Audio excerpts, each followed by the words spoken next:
जय शनिदेव सभी को। दोस्तों बहुत सारे कमेंट आते हैं, बहुत सारे क्वेश्चंस भी आते हैं। उसमें बहुत सारे क्वेश्चंस ये रहते हैं कि हमें मनु भैया का एड्रेस बताओ, हमें अगर वहां पे जाना है तो किस प्रकार जा सकते हैं, हम ट्रेन से कैसे जाए, बस से कैसे जाए और पूरा पता क्या है वो हमें डिटेल के साथ बताओ।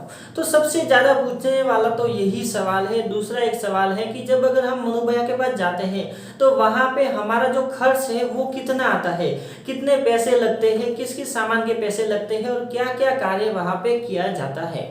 ये दूसरा सवाल बहुत बार लोगों द्वारा पूछा जाता है। और तीसरा जो कमेंट है कि वहाँ के नियम क्या है, वहाँ के तौर तरीके क्या है, उसके बारे में भी हमें बताएं।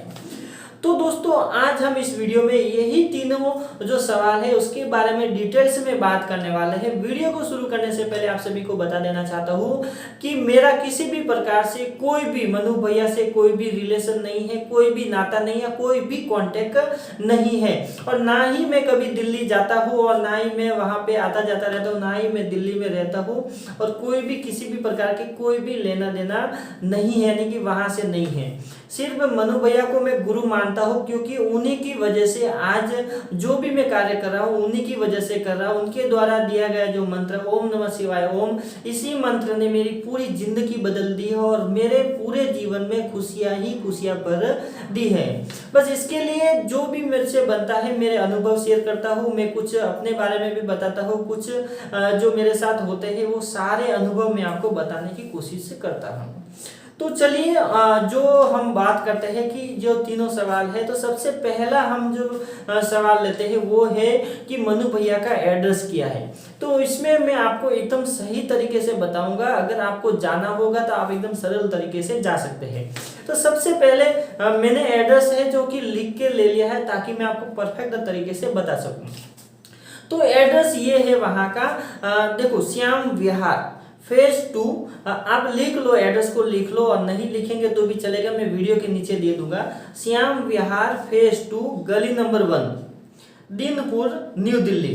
दोस्तों ये तो है एड्रेस, लेकिन जाने का तरीका मैं आपको बताने वाला हूँ, एकदम सरल तरीका बताने वाला हूँ जिससे आप कहीं से भी हो बाई ट्रेन, यानी कि ट्रेन से आपको जाना पड़ेगा। आप कहीं भी रहते हो तो आपको क्या करना है, 2-3 तरीके जाने का, वहां पे आप 2-3 तरीके से जा सकते हैं। तो सबसे पहला जो तरीका है, आप कहीं से भी अगर ट्रेन में बैठते हैं तो आपको गुड़गांव स्टेशन उतरना है। गुड़गांव, मैं आपको गुड़गांव बोल रहा हूँ लेकिन वास्तव में वहाँ पे आप यूट्यूब पे वगैरह या नेट पे सर्च करेंगे तो गुरुग्राम करके वहाँ पे आएगा। तो आपको वही गुड़गांव बोलते हैं, कोई गुरुग्राम बोलते हैं, तो वही आपको गुरुग्राम स्टेशन के ऊपर उतरना है। अब दोस्तों आपको वहां पे इसके लिए उतरने को बोल रहा हूँ क्योंकि जब आप वहां पे उतरते हैं तो वहां से जैसे ही प्लेटफॉर्म से आप बाहर निकलते हैं तो वहां से थोड़ी ही एक मिनट का रास्ता है। अगर आप चल के जाएंगे तो वहां पे एक बस स्टॉप आता है और वहां से सीधी एक बस मिलती है जो कि आपको दीनपुर के लिए, यानी कि दीनपुर जाने वाली बस में बैठना है। किसी को भी आप पूछेंगे तो आपको कोई भी बता देगा। तो दीनपुर जाने वाली बस के अंदर आपको बैठना है और वहां पे बैठने के बाद देखो गुरुग्राम उतरते हैं। अगर आप गुरुग्राम गुड़गांव उतरते हैं तो यहाँ पे उतरने के बाद जब आप बस से जाते हैं, बाई बस से जाते हैं, तो ये कम से कम आपको 20 किलोमीटर का रास्ता पड़ता है, यानी कि ये 20 किलोमीटर है। और भी मैं आपको बताऊंगा, आपको जो उचित लगता है वहां पे जाए। तो ये सरल तरीका, सबसे सरल तरीका ये है। तो आपको वहां से बस पकड़ना है और बस पकड़ने के बाद आपको जब आप टिकट लेते हैं तो टिकट आपको दीनपुर का लेना है। और दीनपुर में जब आप बस पहुंचती है तो वहां पे 2-3 जगह है जो मैं आपको बता देता हूँ। सबसे पहली दोस्तों ये 20 किलोमीटर का ही रास्ता है जो कि बहुत ही नजदीक पड़ता है। सबसे पहला भारत पेट्रोल पंप, यानी कि दीनपुर में जब आप पहुंचते हैं तो वहां पे आप सबसे पहले भारत पेट्रोल पंप आएगा। उस पेट्रोल पंप के वहां ही आप उतर सकते हैं। वहां से अगर आप उतरते हैं तो वहां से पेट्रोल पंप के जस्ट बाजू में एक गली है जो कि सीधा मनु भैया फेज 2 विहार जो वहां पे जाती है, मनु भैया शनि धाम के अंदर ही जाती है। सीधी गली है जो कि चल के आप जा सकते हैं, पैदल जा सकते हैं। वहां पे आपको किसी भी प्रकार का कोई भी रिक्शा या टैक्सी नहीं करनी है, पैदल ही जाना है, 5 मिनट में पहुंच जाएंगे।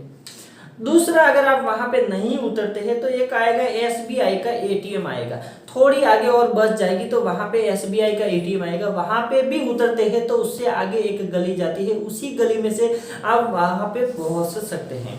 और तीसरा जो आता है ज्योति गार्डन आता है, ज्योति गार्डन के वहां पे से भी आपको बहुत नजदीक पड़ता है, बहुत, अगर ज्योति गार्डन उतरते हैं तो वहां से चल के 2-3 मिनट या 5 मिनट के अंदर अंदर आप वहां पे पहुंच सकते हैं। तो ये है एकदम सरल तरीका। दिनपुर आप उतरने के बाद आपको 3 चीजें याद रखनी है, पेट्रोल पंप, SBI का ATM और ज्योति गार्डन। इन 3 जगहों पे पहुंचने के बाद आप वहां से पैदल मनु भैया के पास जा सकते हैं। तो एकदम सरल तरीका है, एकदम व्यवस्थित तरीका, कहीं भी भटकने की जरूरत नहीं है, कहीं से भी ट्रेन पकड़ना है, गुरुग्राम स्टेशन के ऊपर उतरना है, उतरते ही 2 मिनट चल के जाएंगे तो एक बस स्टॉप आएगा और बस स्टॉप पे वहां पे दिनपुर वाली गाड़ी पकड़नी है आपको, जो कि नजफगढ़ वाला रोड आता है, नजफगढ़ रोड पे जाने वाली जो गाड़ी रहती है वो पकड़नी है और वहां पे आपको जैसा मैंने बताया वैसा करना है। ये तो हो गया एकदम सरल तरीका। अब दोस्तों दूसरा तरीका ये है कि अगर आप गुरुग्राम नहीं उतरते, गुड़गांव नहीं उतरते हैं तो आप न्यू दिल्ली उतर जाते हैं। बाई चांस अगर आप न्यू दिल्ली उतर जाते हैं तो वहां से आपको कम से कम 40 किलोमीटर पड़ेगा। आप वहां स्टेशन से बाहर आके आप सीधा टैक्सी कर सकते हैं ताकि आपको भटकने की जरूरत नहीं है, लेकिन रास्ता थोड़ा लंबा गिरेगा, वहां पे आपके पैसे भी ज्यादा लगेंगे, यानी कि अगर आप कुछ भी ओला उबेर वगैरह कुछ भी करते हैं तो कम से कम 300 रुपये 350 रुपये का बिल बनेगा। और वहीं पे अगर गुरुग्राम के माध्यम से जाते हैं तो वहां पे बस का जो किराया है सिर्फ 20 रुपया है और 20 रुपये में सीधा आप वहां पे पहुंच जाते हैं। तो यहाँ पे 300-400 रुपये आपका एक्स्ट्रा खर्चा हो जाएगा।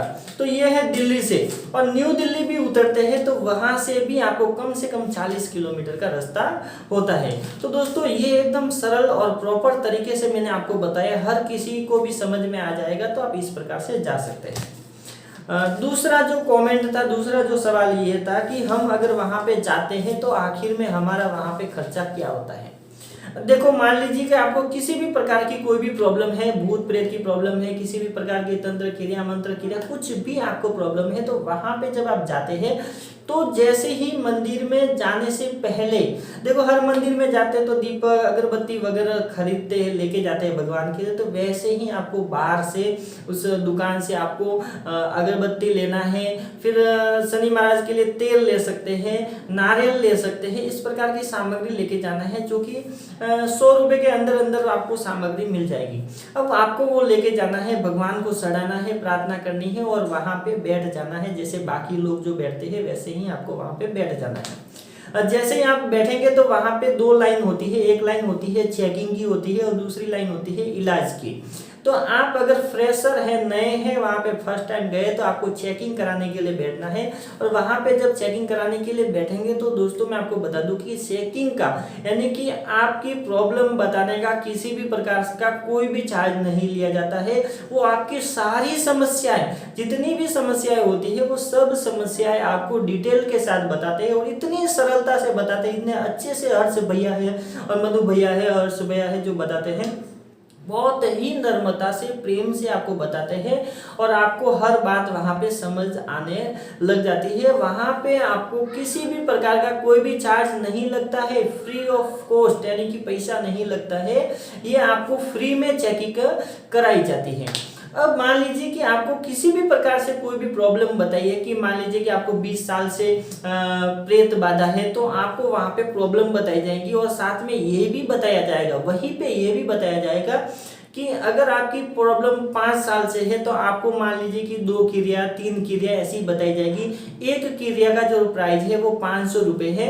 और प्रॉब्लम के हिसाब से आपको क्रियाएं बताई जाती है। अगर 5 साल से प्रॉब्लम है तो आपको 2 या 3 क्रियाएं की जाती है, जिससे 500 500 500 1500 रुपये 3 क्रिया का होता है।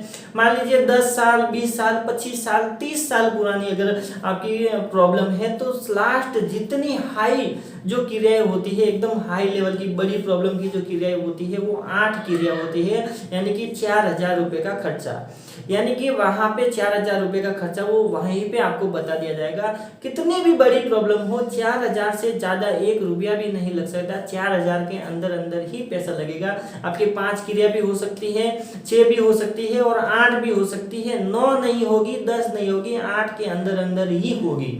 तो ये सारे खर्चे आपको बता दिए जाते हैं। अब आप वहां से जब बाहर आते हैं, फिर वापस जब लोग बैठे रहते हैं वहां पे बैठते हैं, अब आपके ऊपर है कि आपको वो खर्चा करना है कि नहीं करना है, क्रियाएं करनी है कि नहीं करनी है, आपके ऊपर है। आपको ऐसा नहीं है कि आप आए तो करना पड़ेगा, नहीं, आप वापस भी दोबारा अपने घर पे जा सकते हैं। आप नहीं कराना चाहते तो कोई बात नहीं, वहां पे शनिदेव महाराज से प्रार्थना कर सकते हैं, आपका 10% जो प्रॉब्लम है खत्म हो जाएगी।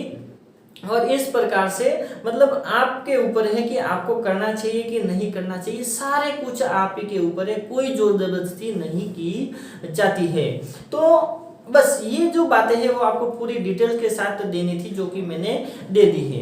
अब दोस्तों तीसरा जो कमेंट आता है कि वहां जाने के नियम क्या है, तौर तरीके क्या है। तो नियम ये है कि आपको हमेशा जब जाते हैं तो अपना आधार कार्ड साथ में जरूर लेके जाए, क्योंकि जब वहां पे जाते हैं तो आधार कार्ड से एंट्री की जाती है, ताकि भविष्य में किसी भी प्रकार से कोई भी प्रॉब्लम नहीं हो, क्योंकि लेडीज वगैरह बहुत सारे वहां पे आते हैं, तो कोई भी ऐसी दुर्घटना ना हो, इसके लिए आधार कार्ड की एंट्री की जाती है, आपका आधार कार्ड नंबर वहां पे लिया जाता है। तो आधार कार्ड लेके जरूर जाए। रही बात अगर आपको वहां पे 1 दिन 2 दिन या 3 दिन अगर आपको रुकना है, तो वहां पे रुकने की भी सुविधा है, नहाने धोने की भी सुविधा है, खाने की भी सुविधा वहां पे है, और आप इस प्रकार से वहां पे रुक सकते हैं। ऐसा नहीं कि आप दूर से आए तो आपको वापस जाना पड़ेगा, ऐसा कुछ नहीं है। वहां पे ठहरने की भी सुविधा है, रुकने की भी सुविधा है, खाने पीने की भी सुविधा वहां पे है। यानी कि यही नियम है, बाकी किसी भी प्रकार का कोई भी वहां पे ये नियम नहीं है। जैसे हर देवी देवताओं के पास जाते हैं वैसे वहां के भी नियम है।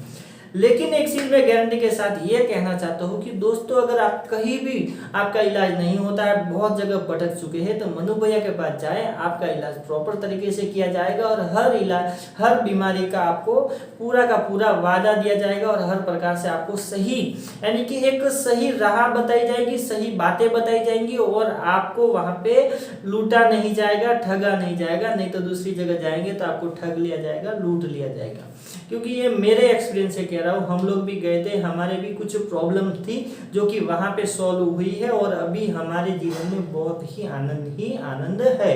प्रॉब्लम खत्म होने के साथ साथ यानी कि हमारी परेशानियां तो खत्म करते ही है, साथ में हमें ऐसा भक्ति का पाठ पढ़ाते हैं जिसके माध्यम से हम अपनी जिंदगी को ताजा तरो कर सकते हैं, अपने जीवन में बहुत सारे ऐसे अच्छे कार्य कर सकते हैं। यानी कि भक्ति मार्ग पे हमें प्रेरित किया जाता है, हमारी प्रॉब्लम का इलाज भी किया जाता है, और साथ में हमें भक्ति मार्ग के ऊपर भी प्रेरित किया जाता है, ताकि आपका भी कल्याण हो, आपके परिवार का भी कल्याण हो, आने वाली 7 पीढ़ी का भी कल्याण हो। तो बस दोस्तों आज के लिए इतना। वीडियो अच्छी लगी तो लाइक करें, शेयर करें अपने दोस्तों के साथ। अगर आप मेरे चैनल पे नए तो चैनल को सब्सक्राइब जरूर करें, ताकि ऐसी ही वीडियो आपको मिलती रहे। तो जय शनिदेव दोस्तों।